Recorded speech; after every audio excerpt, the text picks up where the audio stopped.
जय जिजाऊ जय शिवराय. उठ मराठा जागा हो, आरक्षणाचा धागा हो.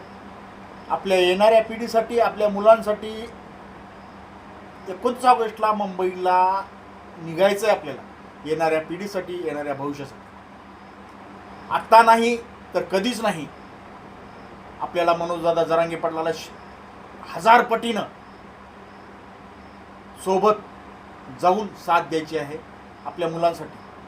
आरक्षणाचा मुद्दा आपल्याला हा आपल्या मुलांसाठी घेऊन यायचा आहे. जवळ आलेला आहे, हातातोंडाला घास आलेला आहे. तरी सर्व मराठा बांधवांनी मुंबईला यावंच लागतंय 29 ऑगस्टला. चॅनलला सबस्क्राईब करा, शेअर करा, आपल्या मराठा बांधवापर्यंत पोहोचवा. जय जिजाऊ जय शिवराय. एकच विनंती आहे, सबस्क्राईब करा.